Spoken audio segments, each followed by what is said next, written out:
यार मैं school life से इतना ज़्यादा परेशान हो गया था, इतना फ्रस्ट्रेटेड हो गया था कि 12th के फेयरवेल में मैं फेयरवेल भी नहीं गया था। और स्कूल को लेके ये फ्रस्ट्रेशन मेरी हमेशा से नहीं थी। क्लास 10 तक बहुत बढ़िया गया, बहुत सारी फ्रेंडशिप्स मैंने बनाई, बहुत इंजॉय किया मैंने। क्लास 10 तक बहुत इंजॉय किया स्कूल को। लेकिन 11th 12th में भाई इतना ज़्यादा मेरे ऊपर मुसीबतें बरसाई गई, इतना ज़्यादा परेशान किया गया हम स्टूडेंट्स को, कि भाई मैं स्कूल से एकदम पनाह मांगने लगा था। मैं सोच रहा था कि जो है जल्दी जल्दी साला स्कूल खत्म हो, स्कूल मेरी जल्दी से खत्म हो जाए किसी तरीके से। अब इसके पीछे कई सारे रीजंस है। देखो क्लास 10 तक भाई पहली बात, मेरी स्कूल की जो टाइमिंग हुआ करती थी वो मैक्सिमम से मैक्सिमम 1:30 बजे तक होती थी, या इससे भी ज़्यादा अगर होती थी तो 2 बजे तक। लेकिन मॉर्निंग का टाइम भी सही रहता था, 8 बजे 8:30 बजे के बाद ही स्कूल स्टार्ट होता था। लेकिन क्लास 11 में जब मैंने एडमिशन लिया था, जहाँ पे एडमिशन लिया था बड़ा ही वाहियात स्कूल था, वहाँ की जो मॉर्निंग की टाइम होती थी वो 7:30 बजे की होती थी। अगर आप 7:35 बजे पहुंचे स्कूल तो आपको खड़ा करा दिया जाएगा, आपको पनिशमेंट दी जाएगी, आपसे बात भी नहीं की जाएगी। आप गेट पे खड़े हो, ठीक है, आप आधे घंटे 1 घंटे गेट पे खड़े हो, तब तक एक पीरियड निकल जाता था, आप गेट ही पे खड़े हो, क्योंकि आप पढ़ने वाले बच्चे हो। और जो पढ़ने वाले बच्चे नहीं होते थे, जो थोड़ा सा बदमाश टाइप के बच्चे होते थे, वो घर चले जाते थे, वापस चले जाते थे वो। और जो पढ़ने वाले होते थे, वो जिनको डर लगता था कि घर पे जाएंगे तो घर पे भी डांट सुनने को मिलेगी, वो वहीं वेट करते थे कि कोई सर आएंगे, कोई टीचर आएंगे और वो हमें अंदर लेंगे। और होता भी ऐसा था, बच्चों को अंदर ले भी लिया जाता था आधे घंटे के बाद में, 1 घंटे के बाद में। और वो बच्चे रुकते थे जो बच्चे काफ़ी दूर से आते थे। ऐसा तो है नहीं कि सब पास से आते हैं। पहली बात, जो मेरा स्कूल था वो काफ़ी ज़्यादा आउट एरिया में पड़ता था, और ज़्यादातर बच्चे जो मेन सिटी से आते थे तो उनको काफ़ी ज़्यादा दूर पड़ता था। तो पहली बात तो वो इतना दूर बाइक से ड्राइव करके आ रहे हैं, और दूसरी बात वो थोड़ा सा 5-10 मिनट अगर लेट हो गए तो फिर उनको वापस जाना पड़ेगा, उतना दूर घर पे अलग डांट सुनना पड़ेगा। तो वो लोग रुकते थे, तो उनको वेट करने के बाद में अगर अंदर लिया जाता था तो अंदर भी पनिशमेंट दे दिया जाता था कि आप इतने पीरियड तक आपको खड़े रहना है, खड़े होकर सारा आपको वर्क करना है, नोट डाउन जो भी आप कर रहे हो। और टीचर को स्पेशली बोल दिया जाता था कि इनको पनिशमेंट मिली है, इनको बैठने नहीं दीजिएगा। तो इस तरीके की चीज होती थी। देखो सुबह के टाइमिंग जो है ज्यादातर 7:30 बजे ही रहता था। ठंडियों के टाइम में जब इतना ज्यादा कोहरा पड़ता था, 7:30 बजे भाई बिल्कुल अंधेरा रहता था। उस टाइम भी स्कूल की मॉर्निंग की टाइम 7:30 बजे ही रहती थी, जब तक खास डीएम ऑर्डर से ऑर्डर नहीं आ जाता था कि आप लोग को स्कूल की टाइमिंग सुबह की बढ़ानी है। तब तक ये लोग जो है बिल्कुल भी टाइम नहीं बढ़ाते थे, 7:30 बजे ही मॉर्निंग का टाइम रखते थे।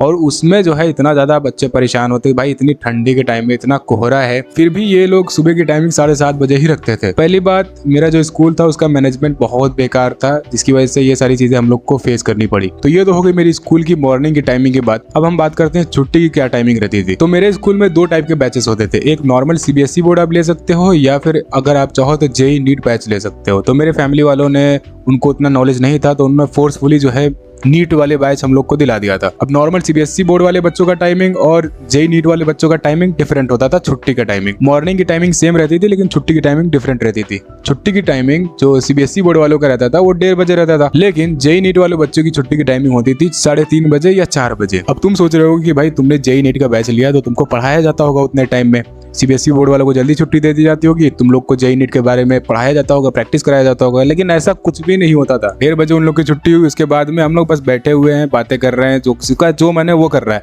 कोई प्लेग्राउंड में जाके फुटबॉल खेल रहा है, और बाकी लोग हम लोग बातें ही कर रहे हैं, बस क्लास में बैठे हुए हैं, बातें कर रहे हैं, या फिर वर्क कर रहे हैं, अपना काम कर रहे हैं। थोड़ा बहुत जो पढ़ाई करने वाले बच्चे हैं वो पढ़ाई कर रहे हैं। तो ये होता था। तो वो 1:30-2 घंटे जो मेरे होते थे वो रेगुलर वेस्ट होते थे, बिल्कुल वेस्ट होते थे। मैं स्कूल में बैठ कर सोचता था कि यार घर पे होता तो मैं कुछ अपना प्रोडक्टिव काम कर लेता, अपना कंटेंट क्रिएशन का कुछ काम कर लेता, वीडियो बना लेता, या फिर थंबनेल बना लेता, या कोई भी नया वीडियो टॉपिक रिसर्च कर लेता। समझ रहे हो? तो ये मेरा टाइम था, वो रेगुलर टाइम वेस्ट ही होता था। क्लास 11 से लेकर क्लास 12 तक ऐसा ही चला।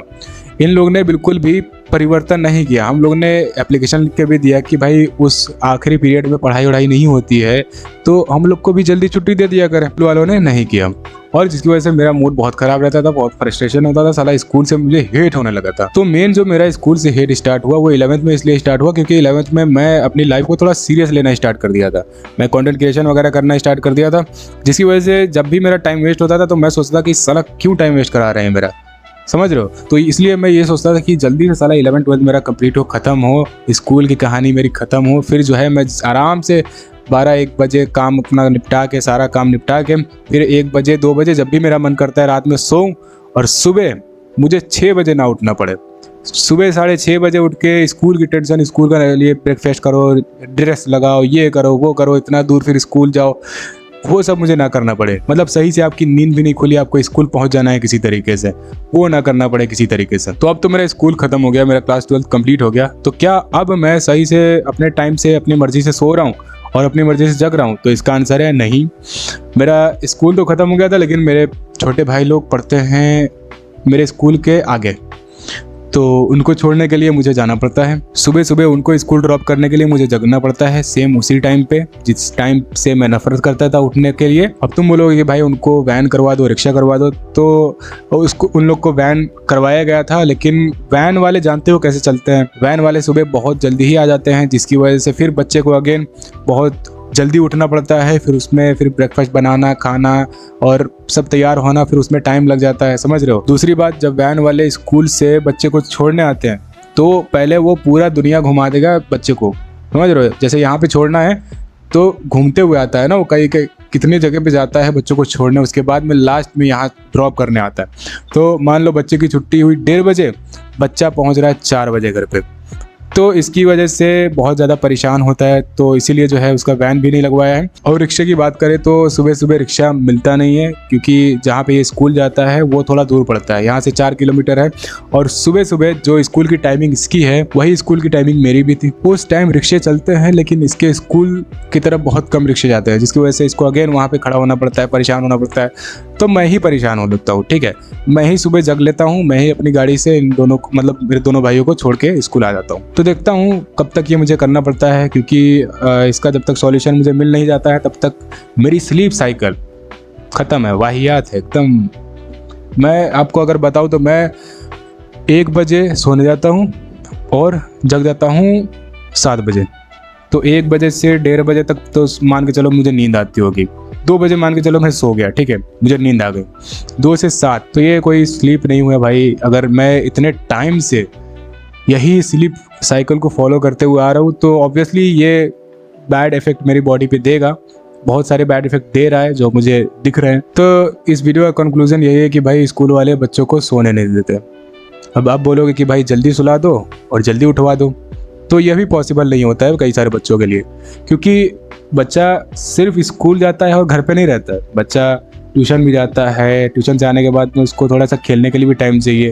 पहली बात भाई, ट्यूशन का टाइमिंग भी वैसे ही रहता है, ट्यूशन का टाइमिंग भी 3 घंटा होता है। उसके बाद में फिर अगेन 6 बजे उठना पड़े, 6:30 बजे उठना पड़े, तो कहाँ स्लीप पूरी हुई बच्चों की। इससे ना उनकी हाइट बढ़ पाएगी, ना फिर उनके कोई भी बॉडी में डेवलपमेंट हो पाएगा। तो इस वीडियो से मेरा कहने का मतलब यही है कि पता नहीं हमारे भारत के स्कूल्स की टाइमिंग ये ऐसी इतनी बेकार क्यों होती है, इतना सुबह क्यों होती है भाई। मैं आज तक समझ ही नहीं पाया कि इतने सुबह स्कूल की टाइमिंग रखने के पीछे क्या लॉजिक था, क्या रीज़न था। नेपाल के बच्चों की स्कूल की टाइमिंग पता है क्या होती है?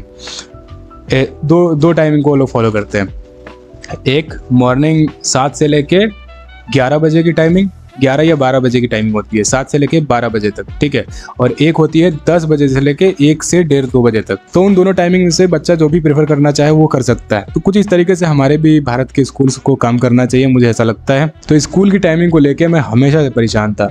और भी कई सारी चीज़ें हैं जो कि स्कूल्स में इम्प्रूव करनी चाहिए, हमारे एजुकेशन सिस्टम में इम्प्रूव करना चाहिए, लेकिन वो की नहीं जा रही है। उस पर बातें तो बहुत लंबे टाइम से मैं सुनता हुआ आ रहा हूँ, चल रही है, बातें चल रही है, लेकिन वो इम्प्रूव हो ही नहीं रही है।